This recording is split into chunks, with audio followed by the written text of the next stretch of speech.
Pagi ini kita bertemu kembali dalam sesi kuliah online anjuran khas daripada Surah An-Nur fasa 3A Bandar Seremban Selatan. Dan bicara kita pastinya berbicara tentang persoalan kita dan iman.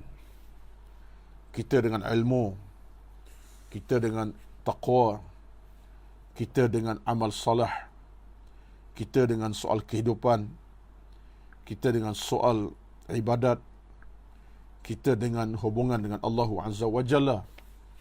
Maksud kita dalam konteks hubungan sama manusia, itulah antara situasi perbincangan yang kita langsungkan saban minggu dalam kelas subuh online ini.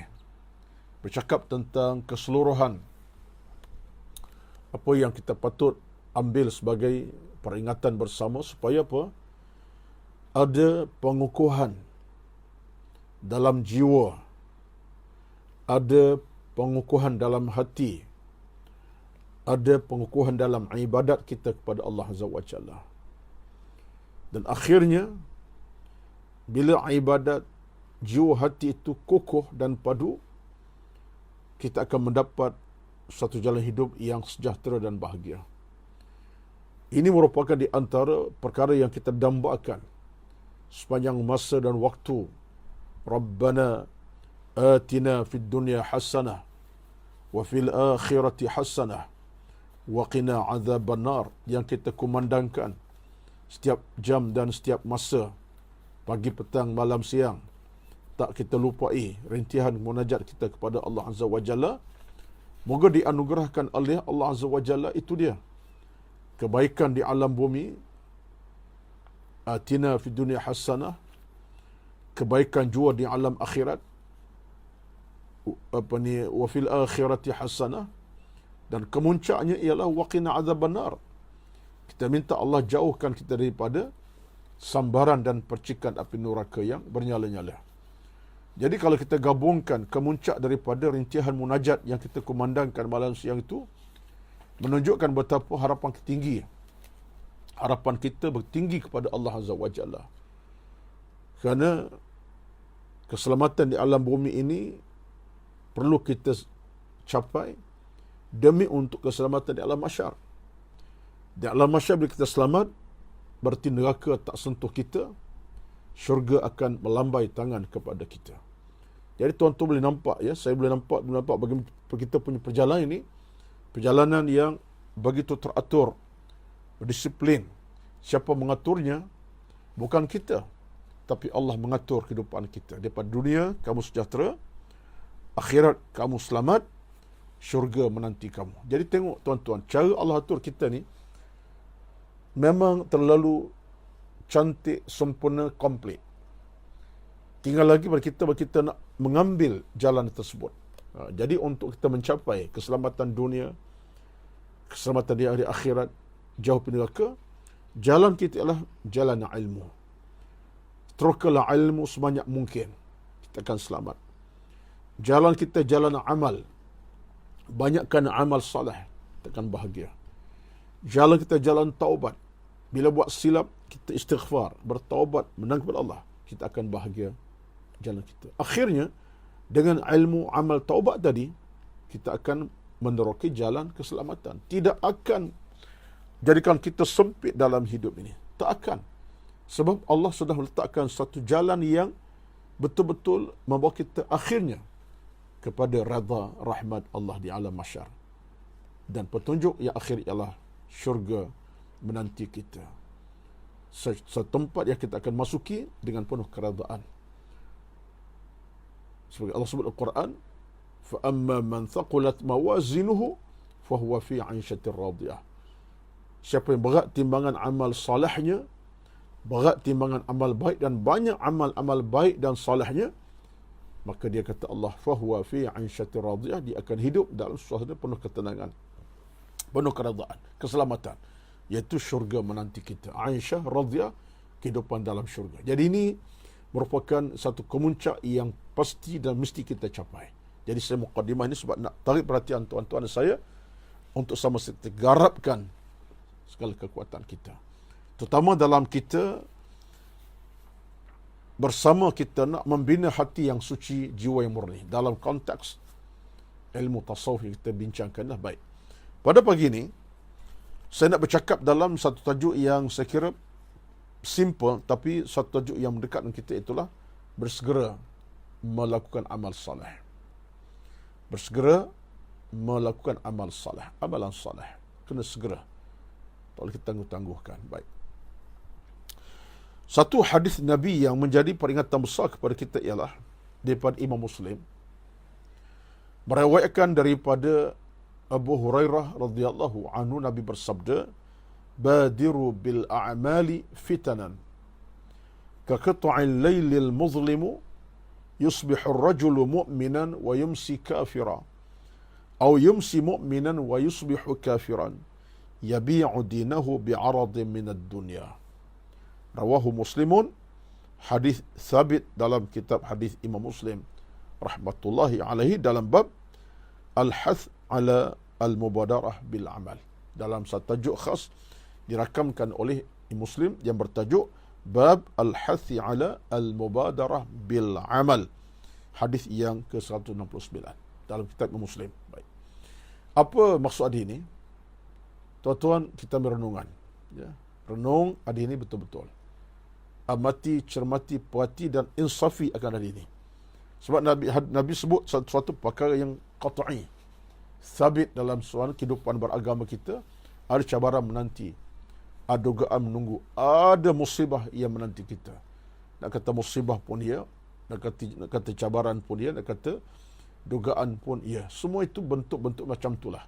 Cobaan, musibah menanti kita di alam kehidupan ini. Satu hari akan datang. Baik, apa kata Nabi? Badiru bil a'mali.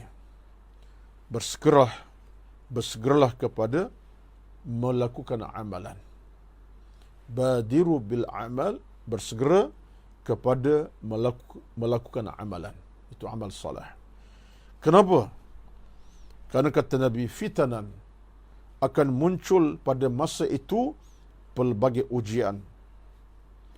Kaqit'il laylil muzlim, umpama kepingan malam yang gelap gulita. Ujian datang seolah macam tak ada cahaya dah. Gelap gelita. Orang Kelantan kata gelap gelemat. Itu Kelantan punya logat lah. Gelap gelemat. Gelap sungguh-sungguh gelap. Sehingga tak nampak jalan ke kanan, ke kiri, lubang kat mana, tak nampak. Nabi sebut ujian akhir zaman seolah gelap gulita macam kepingan malam yang tak ada cahaya. Sehingga kata Nabi SAW, pada masa itu seorang itu beriman di awal pagi dan kufur di belah petangnya. Yusbihu ar-rajulu mu'minan wa yumsi kafira. Seorang tu pada masa itu dalam suasana gelap gulita, cahaya iman dah kabur, cahaya hidup dah kabur, cahaya baik dah tak ada, macam gelap gulita itu. Pada zaman itu kata Nabi, seorang manusia itu boleh jadi belah paginya beriman, belah petangnya kufur kepada Allah Azza wa Jalla. Orang yang sama, pagi dia beriman, dia sembahyang subuh, dia baca Quran, dia berzikir, dia bersedekah subuh. Petangnya orang sama, wa yumsi kafira, petang dia kufur pada Allah Azza wa Jalla. Dia buat maksiat, dia tunaikan benda-benda yang dia buat, benda-benda yang kotor dan keji, hilang adab akhlak mulia dalam agama, dosa bertimpa-timpa belah petangnya. Orang sama belah pagi beriman, belah petang dia beramal, dia buat kerja maksiat. Kata Nabi, au yumsi mu'min, atau orang sama petang besok dia beriman balik. Beriman kembali dia dengan amal salih, tapi keesokan lusa paginya wa yusbihu kafiran, pagi yang seterusnya dia kembali kufur pada Allah Azza wa Jalla. Kembali kufur pada Allah. Orang sama berubah watak sikap dalam situasinya, mukmin tak beriman. Tak beriman, iman semula. Kata Nabi SAW, orang ini satu ketika itu dia akan yabi'u dinahu bi'aradin min ad-dunya, dia jual agama dengan harta benda dunia yang murah. Pada faktor sibuk dengan dunia, faktor dunia telah masuk dalam hatinya, dunia telah mengancam jiwanya, dunia menjadi fokus hidupnya. Pada masa itu, dunia sudah menjadi nadi jantungnya dan agama sudah menjadi porak-poranda. Bukan dia buat jahat saja, baik pun buat, tapi berubah sikap watak. Ada masa baik, ada masa jahat, ada masa baik balik, jahat kembali. Kerana orang ini telah dikuasai oleh bi'aradin minad dunya, dengan habuan-habuan keduniaan, harta benda dunia. Tuan-tuan sekalian, Hadis ini memang berat sebenarnya. Kalau kita nak renung, fikir, kita akan merasakan sesuatu ancaman, dan ini ancaman. Saya tak dapat nak bayang lebih jauh, tapi apa yang Nabi sebut itu satu benda yang real dalam diri kita. Tidakkah itu kadang-kadang, saya tak kata keseluruhan, tapi kadang-kadang watak kita dalam seharian. Kadang-kadang kita takut, tuan-tuan. Sebab Nabi tak berdusta dalam isu ini. Nabi tak bercakap dusta, Nabi bercakap benar. Telahan Nabi berasal pada wahyu Allah Azza wa Jalla. Ini wahyu Tuhan yang datang dalam konteks untuk Nabi bercerita tentang ahwalul ummah, keadaan umat pada satu masa akan datang. Khas zaman kita lah. Zaman kita, tak boleh kata zaman akan datang cucu kita, taklah. Zaman kita dah berlaku macam tu. Betul lah kadang-kadang dia tengok perangai, PL masyarakat, PL manusia ramai yang kita pun dalam konteks masyarakat itu juga, kita kadang-kadang terpaksa bercakap dalam nada Subhanallah, Maha Suci Allah. Kita kena lebihkan ucapan istighfar, Astaghfirullahalazim, Alladzi la ilaha illa huwal hayyul qayyum wa atubu ilaih. Kita nak kena banyakkan tasbih, Subhanallah, Subhanallah. Nak kena banyakkan zikir, Subhanallah wa bihamdihi adada khalqihi wa ridha nafsihi wa zinata arshihi wa midada kalimatih. Nak kena perbanyakkan istighfar lagi, Astaghfirullah, dengan secara penuh keinsafan, tahmid, tasbih. Dan akhirnya kita nak kena pastikan kita ada lorong hidup yang betul demi untuk keselamatan kita. Kalau tidak, realnya macam itulah. Seorang manusia baik belah pagi, petang buruk akhlaknya. Keesokan pagi buruk akhlak, esok petang kembali pulih dan baik akhlaknya. Orang macam Nabi sebut, yabi'u dinahu bi'aradin minad dunya qalil. Dari kata qalil, jual agama dengan harga yang murah kerana kepentingan nafsu syahwat. Jadi tuan-tuan sekalian, bila kita bercakap macam ini, kita bukan nak kata kepada sesiapa, tak boleh. Tapi kita bercakap tentang diri kita, jiwa kita, hati kita. Sebab gejolak dalam hidup ini bukan orang lain pun, kita. Awal pagi ni, saya kata mungkin di kalangan kita ada orang yang tak terbangun awal pagi.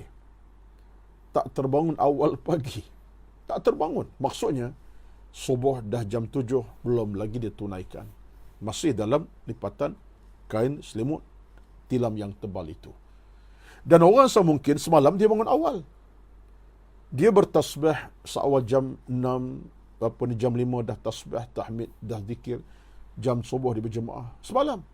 Tapi hari ini, disebabkan faktor keletihan, kesibukan, semalam lewat balik pada kerja contohnya, diabaikan. Aku nak rehat. Sampai pukul 8, aku bangun sembahyang subuh lah contohnya. Orang mungkin 2 hari lepas, dia ibadat jaga. Tapi hari yang sama juga, ibadatnya bergoncang ataupun bercampur aduk di antara baik dan buruk. Tuan-tuan sekalian, kita bercakap dalam nada untuk kita melihat balik diri kita. Sebab kita nak suluh.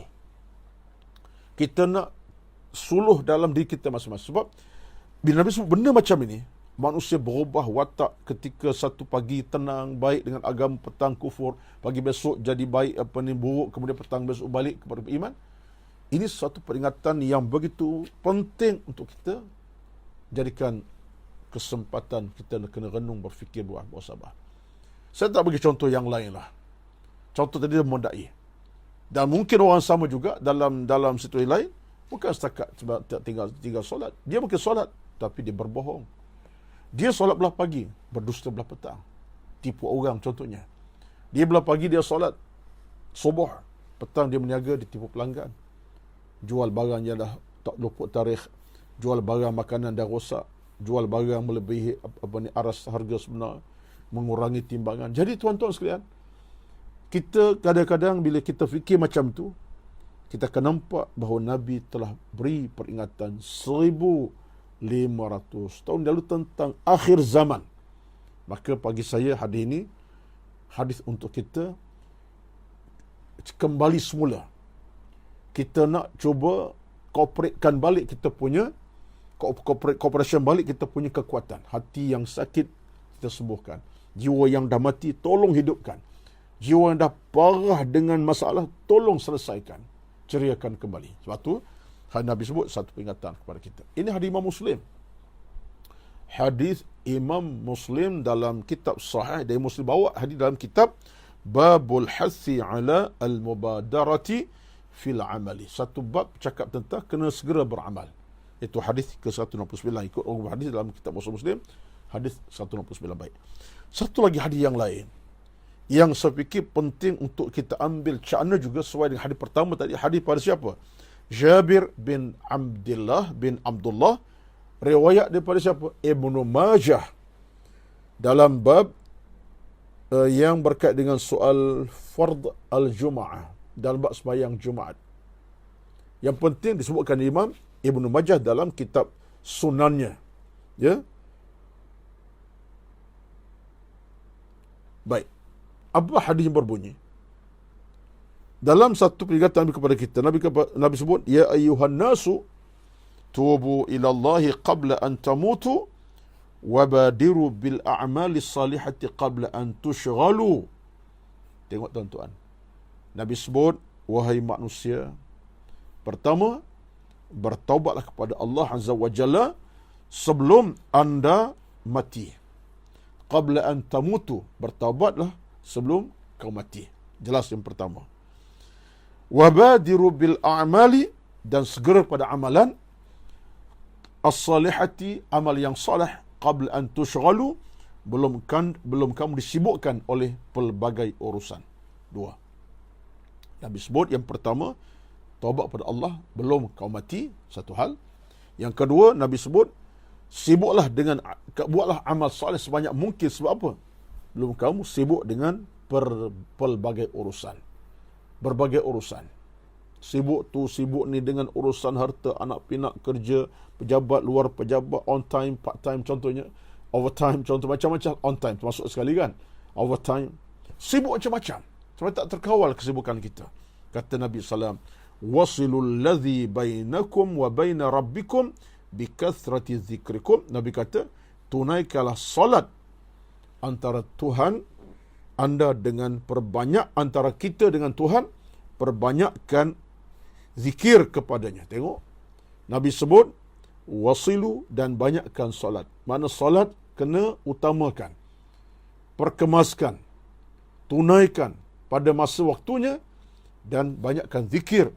Bikathrati zikrukum, banyak zikir, ingat kepada Tuhan kamu. Tasbih, tahmid, ucapan istighfar, zikir. Dan Nabi sebut wa kathrati sadaqah, dan banyakkan sedekah, fi sirri wal alaniyati, pada waktu terang nyata ataupun waktu sembunyi. Amal sedekah buatlah, terang nyata pun buat, yang kedua dengan sembunyi pun buat. Jangan abaikan. Depan orang pun silakan, tapi hati tulus ikhlas. Belakang orang buat secara sembunyi tanpa kita rasa itu bebanan kepada kita. Baik tuan-tuan, kata Nabi, turzaqu wa tunsaru wa tujbaru. Dengan makna akhirnya kamu akan dikurniakan rezeki, pertolongan, dan dilindungi oleh Allah Azza wa Jalla. Tiga benda akan dapat. Pertama, kamu akan direzekikan yang baik-baik halal. Kedua, kamu akan ditolong oleh Allah Azza wa Jalla. Ketiga, kamu akan dilindungi oleh Allah Azza wa Jalla. Jadi tuan-tuan, hadis ini tuan-tuan, satu hadis yang menarik, yang cuba membawa kepada kita satu jalan demi keselamatan, keamanan, kebahagiaan. Dan bila kita tengok hadis ini, memang itulah proses kehidupan kita. Seolah-olahnya Allah atur kita bagian. Buatlah bagian-bagian. Yang pertama, tubu ilallahi qabla an tamutu. Rakamkan. Pertama, taubatlah kepada Allah belum kamu mati. Cantik. Yang kedua, wabadiru bil a'mali salihati qabla an tushghalu. Yang kedua, buat amal salih sebanyak-banyak belum kau disibuk urusan yang macam-macam. Disibuk urusan yang pelik-pelik ni. Buat amal salih, kecil ke besar, tunaikan segera. Belum sibuk dengan amal-amal, dengan kerja buat yang lain. Yang ketiga, wasilu alladhi bainakum wa baina rabbikum. Sembahyang jaga. Hubungan dengan Tuhan kamu kena jaga, dengan maksud hubungan solat kena jaga betul-betul, dan bikathrati zikum, dan banyakkan zikir pada Allah. Ingat pada Allah. Hati ingat, jiwa ingat, lafaz di bibir pun sentiasa disebut, hati pun melekat dengan Tuhan. Zikir pada Allah banyak. Dan Nabi sebut seterusnya, wa kathrati sadaqati, banyakkan sedekah derma. Sumbang jangan kita abaikan. Belah pagi, malam, siang, 10 kali sehari tak apa. Tunaikan sedekah sebanyak mungkin. Kata Nabi, sama ada secara sembunyi ataupun terang. Fi sirri wal alani, secara sembunyi ataupun terang-terang. Tunaikan hak sedekah tadi.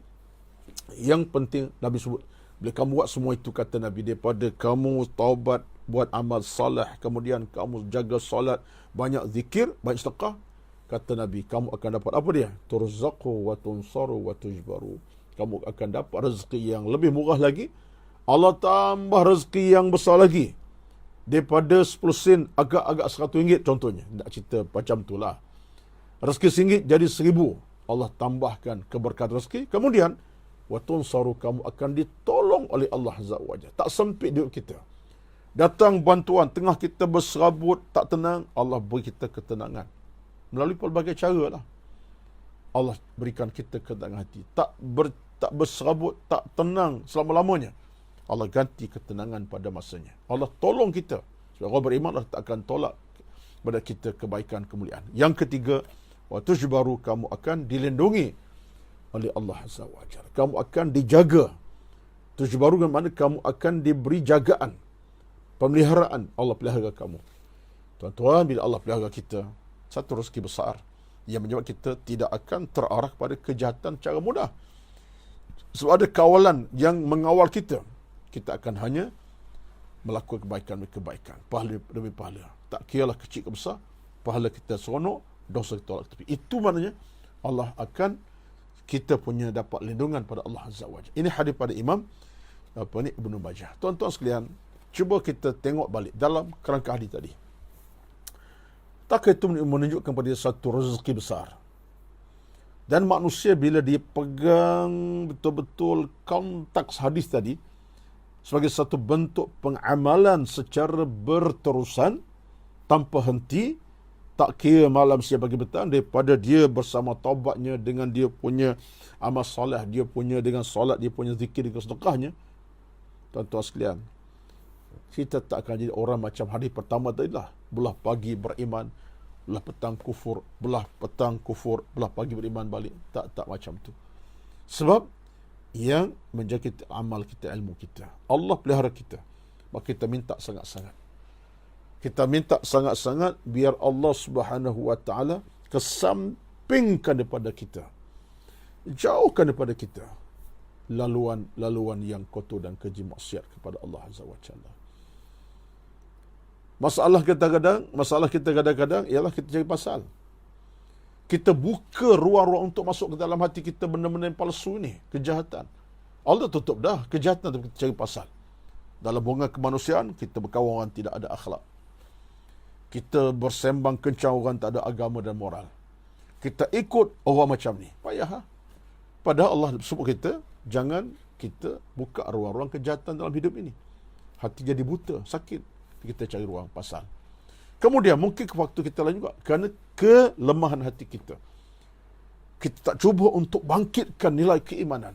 Kita hati yang sakit, tak dapat rawatan segera dalam konteks keimanan. Macam kita demam lah. Ya. Itu pun kesilapan kita juga kadang-kadang. Saya pun tegur diri saya. Kita demam, kita tak berapa selesa dengan 2-3 hari dah sakit. Kita dah mula batuk-batuk agak berat, contohnya dah 3-4 hari. Kadang-kadang sikap kita apa dia? Ini masalah kita juga. Tak apalah, relax lah, doktor tu biarlah, nanti dah seminggu nanti. Kita menangguhkan rawatan. Apa akan berlaku? Boleh jadi dengan sebab tangguh rawatan, kita akan menerima risiko yang besar lagi. Kita punya penyakit mungkin lebihlah teruk. Penyakit kita dah sampai tahap maksimum dah. Kenapa? Melewatkan untuk dapat rawatan doktor pada awal. Contohnya, ia berlaku pada kita.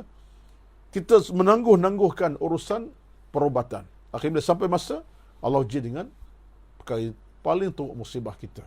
Dah hilang segala-galanya. Badan dah lumpuh contohnya. Akal pun tak apa nak fikir dengan baik dah. Mulut tak bercakap. Bayangkan. Jadi keadaan hidup agama, tuan-tuan, itu saya bagi satu contoh yang real lah. Sebab dalam agama kadang-kadang kita menangguh kerja itu atas dasar tadilah biarkan. Sedangkan dalam Quran bila Allah sebut tentang persoalan kita nak amal, Allah sebut dengan jelas dalam surah Az-Zumar ayat 53. Qul ya ibadiyalladzina asrafu ala anfusihim la taqnatu min rahmatillah. Az-Zumar 53. Allah sebut, hai hamba-Ku yang beriman, bila kamu buat kesilapan asrafu, kamu cuai, jangan bimbang, la taqnatu, jangan keputus asa rahmat-Ku. Innallaha yaghfiru dhunuba jami'a. Allah bersih ampunkan dosa-dosa kita kesemuanya. Tapi jangan lewatkan. Tuan-tuan, nak salahkan siapa? Sebab tu maka hidup ini kita nak kena sentiasa cermati. Kenapa? Antara sebab yang boleh membunuh, saya katakan bunuh ini nampak kasar sikit, tapi kasar yang bertempat lah. Boleh membunuh keimanan kita, boleh membunuh jiwa hati kita, boleh membunuh kehidupan keseluruhannya disebabkan dosa-dosa besar yang kecil kita buat, besar kita lakukan. Terutama bila sebut tentang dosa-dosa besar ni, kita paling takut. Saya nak ringkaskan di kesempatan pada pagi ini sebab saya terbaca satu tulisan menarik juga, baca semalam, kebetulan belum dia buat apa ni, dia buat saya makan untuk kuliah pada pagi ini. Terbaca dalam satu tulisan daripada Mukhtasar Minhaj al-Qasidin, iaitu tulisan Ibnu Qudamah al-Maqdisi, seorang tokoh besar dalam bidang tasawuf, namanya Ibnu Qudamah al-Maqdisi. Dalam kitabnya Minhaj al-Qasidin, saya baca mukhtasar, itu ringkasan. Ada belakang saya, belah kiri itu, belah kanan saya lah, kiri tuan-tuan, kalau itu saya tak buka sekarang ni. Kita mengambil rumusan. Dia seorang tokoh bernama Syekh Abu Talib Al-Makki. Syekh Abu Talib Al-Makki, ketika beliau kaitkan dengan dosa besar ni, dia telah bahagi kepada 17 perkara dosa besar. 17 dosa besar. Dia bahagikan menarik 17 dosa besar. Dalam kerangkanya boleh membunuh keimanan kita. Kita buat tak erti, buat tak sedar diri, buat tak kisah, kita buat seolah-olahnya tak penting. Akhir kita buat dosa tadi. Dan kata beliau, dosa besar itu boleh kait dengan anggota badan kita sendiri. Kita yang cipta dosa. Cari pasal buat dosa besar. Apa dia sebut? Dia kata bahawa dosa-dosa itu boleh dikaitkan dengan anggota penting yang kita ada. Daripada tangan, kaki, perut, alat kelamin dan seumpamanya. Tuan-tuan sekalian, apa dia kata? 4 dosa melibatkan hati. 4 dosa melibatkan hati. Apa dia? Syirik pada Allah, berterusan buat maksiat, putus asa dengan rahmat Allah, tak rasa takut dengan azab siksa Allah. Itu dosa melibatkan hati. Syiriknya, buat maksiat berterusan tanpa henti, putus asa pada rahmat Allah, dan merasa tak ada masalah dengan ancaman Tuhan. Aman. Tak takut akan dosa, tak takut akan ancaman akhirat. Ini disebutkan 4 dosa melibatkan hati. Ada 4 dosa melibatkan lidah. 4 dosa melibatkan lidah. Antaranya apa dia? Bersaksi palsu, syahadat az-zur. Saksi palsu. Masuk ke mahkamah court, kita sanggup dibayar. Palsu cakapan kita. Termasuk lidah ni, dosa ialah menuduh orang baik melakukan zina. Kemudian termasuklah sumpah palsu, dusta, bohong, mengamalkan sihir. Ini juga melibatkan lisan. Dengan gunakan lidah untuk berbomoh contohnya. Menyihirkan orang, doa-doa yang pelik-pelik. Ini semua dosa-dosa besar melibatkan lidah. Ya, dusta, bohong termasuk. Ada 3 perkara melibatkan perut. 3 dosa melibatkan perut kita. Apa dia antaranya? Minum arak, makan harta anak yatim, makan rezeki haram, memakan riba, dalam keadaan tahu riba itu haram. Itu dosa melibatkan perut. Harta anak yatim kita kaut, ya. Harta orang kita ambil, jual beli barang dengan duit yang haram kita dapat, rezeki haram, termasuklah kita makan riba. Ini semua dosa melibatkan perut. 2 dosa melibatkan alat kelamin. Anggota seksual. Apa dia? Antara zina dan liwat. zina liwat, dosa melibatkan alat kelamin, seksual. Kemudian yang kedua, yang ialah dua dosa melibatkan tangan. Apa dia? Mencuri, membunuh, merompak, menyamun, itu masuk dosa. Dua dosa melibatkan tangan itu mencuri, menyamun dan membunuh, bunuh orang, mencuri atau menyamun orang. Dosa melibatkan tangan. Satu dosa melibatkan kaki. Ini disebutkan juga dalam perbincangan, kan ada hadis menyebut satu dosa libatkan kaki ini seperti lari medan perang. Al-firar min yaumiz zahfi. Ini ada sebut oleh Imam Zahabi dalam hadisnya, betapa dosa besar, lari medan perang. Dosa juga. Yang satu lagi ialah melibatkan seluruh anggota badan kita. Ini pun satu rekod yang disebutkan oleh Syekh Abu Talib Al-Makki, disebut dalam kitab Mukhtasar Al-Qasidi lah ya. Dosa melibatkan semua anggota badan kita. Apa agak tuan-tuan? Soalan bonus ni sebelum saya tamatkan perbincangan, dah nak berhampir dah nak penghujung sekarang ni. Ya. Apa dosa yang melibatkan anggota badan keseluruhan, bukan lagi tangan, kaki mungkin, bukan lagi mulut, bukan lagi kaki dan seumpamanya. Dosa besar keseluruhan badan kita ialah, iaitu derhaka kepada ibu bapa. Derhaka pada mak bapa. Ya. Tuan-tuan, derhaka pada mak bapa dianggap dosa melibatkan semua anggota badan kita keseluruhan. Derhaka ibu bapa. Uquq al-walidaini, bahasa Arab kata, uququl walidaini. Ini merupakan dosa keseluruhan tubuh kita. Jadi bayangkan, keseluruhan tadi 17 dosa tadi, melibatkan anggota badan kita daripada kepala sampai kaki. Jadi kalau ini yang kita takut sebenarnya, yang kita takut bimbang berlaku, maka apa jalan kita? Jalan kita adalah kita kena balik kepada Allah Azza wa Jalla dengan maksud yang kita nak kena jaga ibadat sebaik-baik jagaan. Beri ruang pada ibadat untuk disempurnakan dengan baik, sebaik-baik kesempurnaan. Lepas tu kita tak boleh nak tangguhkan ibadat, kita nak postponekan ibadat, tak boleh. Jam subuh 6, sekarang di Kuala Lumpur 6.15 pagi subuhnya, tak boleh postpone jam 7 suku. Tak boleh postpone jam 8 suku pagi, 8.9, okey 8 pagi lagi boleh sempat.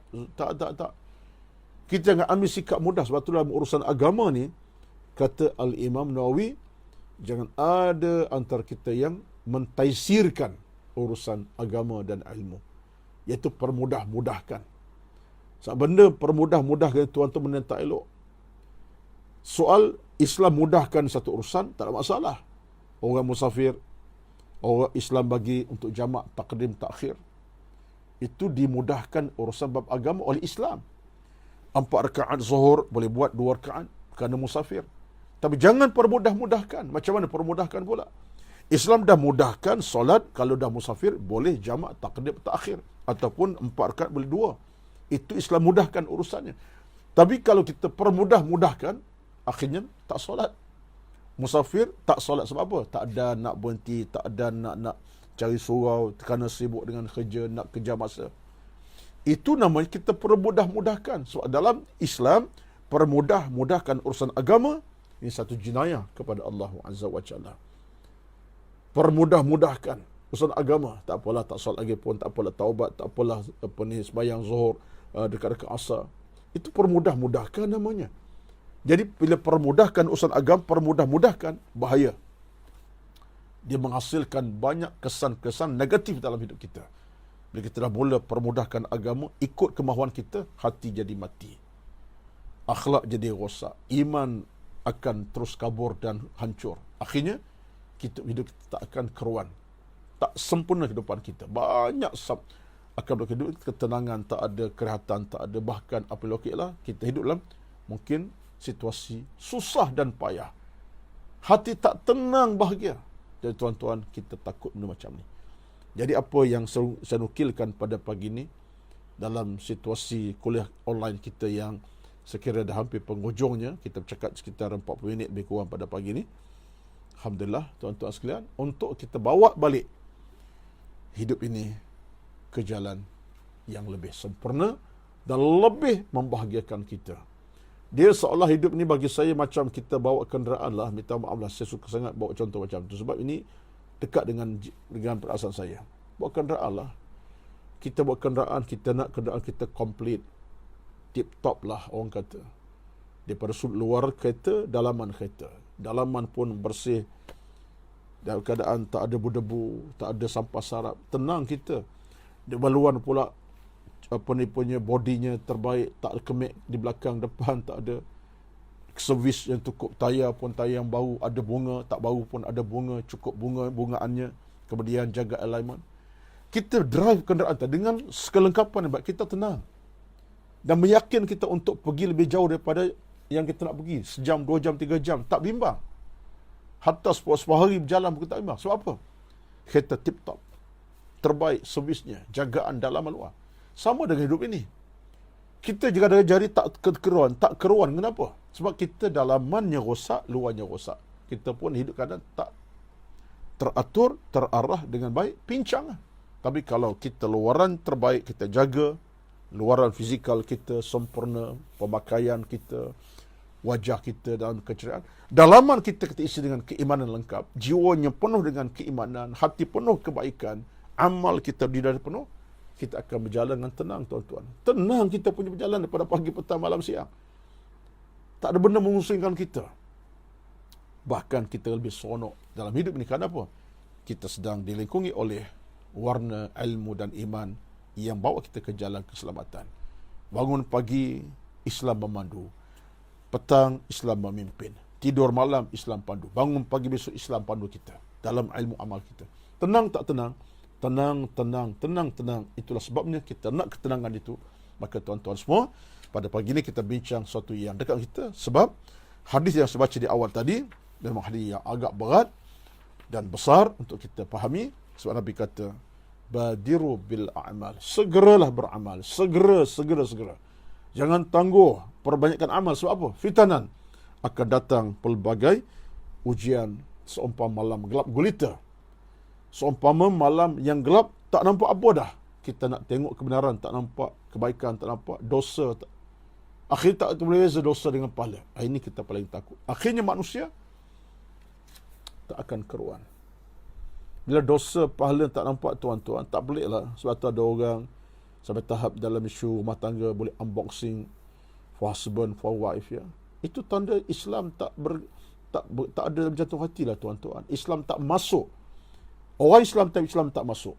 Kalau Islam masuk di dada, di hati, dia tak akan buat benda yang pelik-pelik untuk meletakkan satu proses suami isteri dalam konteks masyarakat tengok. Tak perlu.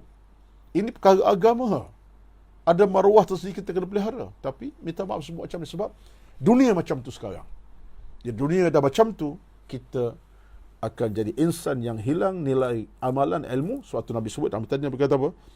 Yabi'u dinahu bi'aradhi minad dunya. Penghujungnya nanti kata Nabi, ada orang jual agama dengan harga yang murah. Agama itu dijual mudah-mudah saja dengan pelbagai cara. Jadi orang hidup dalam agama yang murah ni, murahlah hidupnya, murahlah maruahnya, murahlah segala-galanya. Bila dah murah, kita macam ayam, ikan, kambing lah, tuan-tuan. Seekor binatang murah pada pandangan manusia. Apa nilai seekor ayam? Apa nilai seekor kambing, tuan-tuan? Tak ada apa lah. Orang boleh sembelih, boleh makan.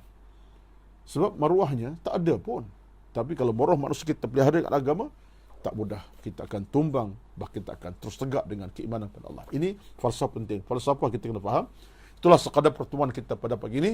InsyaAllah, tuan-tuan, mudah-mudahan Allah berikan kita rezeki, keimanan, keberkatan. Dan itulah bersama dengan surau An-Nur fasa 3 ini. Dan tuan-tuan, saya anjurkan untuk terus memberi sumbangan, membantu pihak pengurusi surau dengan infak kepada pembangunan surau fasa 3A dengan akaun number dah ada depan tuan-tuan, akaun Bank Islam. Mudah-mudahan sikit sumbangan kita, walaupun RM1 sekalipun, RM10 sekalipun, jangan bimbang. Ia saham akhirat, saham kekal, saham yang tak merudum di sisi Allah Azza wa Jalla. ASA, amanah saham akhirat yang tak merudum nilainya, akan terus Allah angkat dia punya sahamnya, meningkat pahala daripada hari ke hari sebab sumbangan kita lebih. Mudah-mudahan kita dapat online kan, tak banyak pun, tak apa, sikit pun ya, alhamdulillah, banyak alhamdulillah. Mudah-mudahan ruang kita lebih terbuka untuk mendapat rahmat redha Allah Azza wa Jalla. Kerana akhir harta berkati, hidup tenang. Harta Allah berkat, hidup bahagia.